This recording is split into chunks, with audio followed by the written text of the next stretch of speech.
Hello, students of class 8. Today we are going to see civics part. In that first chapter, the organs of Indian government legislature. So this chapter we had already discussed, but today we are going to see the last topic of this chapter, that is power of the Union Parliament, legislative powers. The Parliament can make laws on 97 subjects in the Union list and 47 subjects in the concurrent list. So here 97 subjects in the Union list means Parliament can make the law here. So what is there in this 97 subject, or what is this 97 subject? It is actually 100 subjects are there, but 97 are registered. So under the subjects you can see defense are coming, banking, foreign affairs, currency, atomic energy, CBI, interstate trade and commerce. All these are coming under 97 subjects. And in the concurrent list you can see 47 subjects are there. So concurrent list means both the state government and the union, they can make the law. So actually it is 52 subjects are there, but 47 subjects are registered.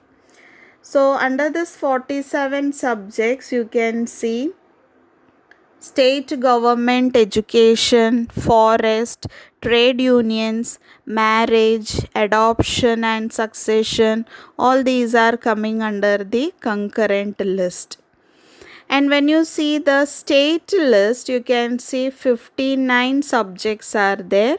Totally it is 66 subjects, but 59 are registered. So there also you can see like public health, sanitation, libraries, tolls, agriculture, all these are coming under state list. Next we'll see Parliament has residuary powers. So it can make law on a subject which is not mentioned in any one of the three lists. So three lists is the union list, the state list and the concurrent list. Next point is that during the recess of Parliament, the President may issue an ordinance. So during the recess means break of the Parliament. So that time President can issue an ordinance. So what is this ordinance? Ordinance means an any order issued by the President when the Parliament is not in session, but it must be approved by both houses of the Parliament when they reassemble.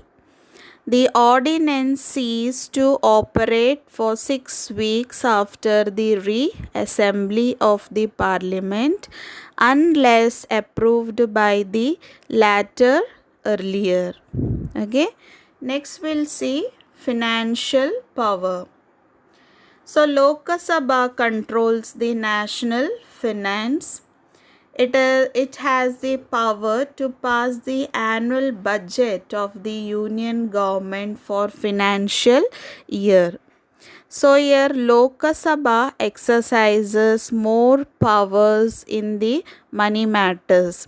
So in the previous class I had told you, that is in the legislative procedure you can see there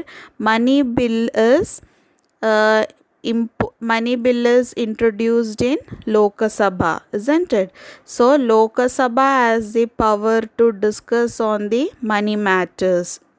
So once the Lok Sabha passes the budget of the government or any other money related law, the Rajya Sabha cannot reject it. The Rajya Sabha can only delay it for 14 days or give some suggestion on it, but they cannot do anything. So the Lok Sabha may or may not accept these changes, but ultimately to discuss about the money matter, Lok Sabha has got more power than the Rajya Sabha. Next we'll see control over executive. The Prime Minister and the Council of Ministers are collectively responsible to the Lok Sabha.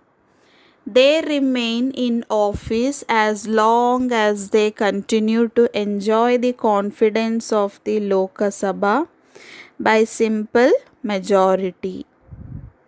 Next we'll see constituent function. The bill to amend the constitution may be moved in either houses, that is Lok Sabha and Rajya Sabha.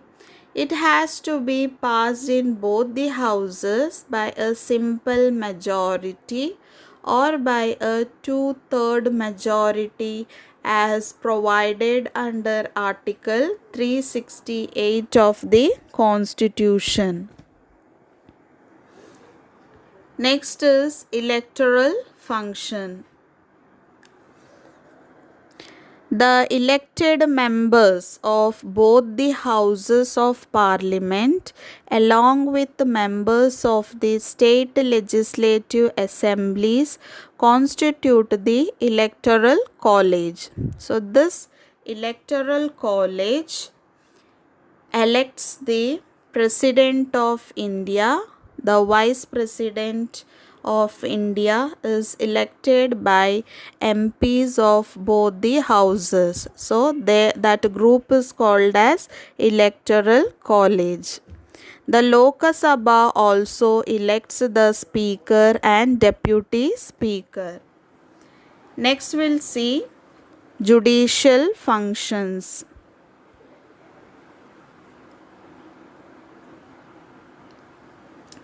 The Parliament exercises the power to impeach the President. Impeach means remove the President. So Parliament has got that power to impeach the President, the Vice President and the judges of the Supreme Court and High Court.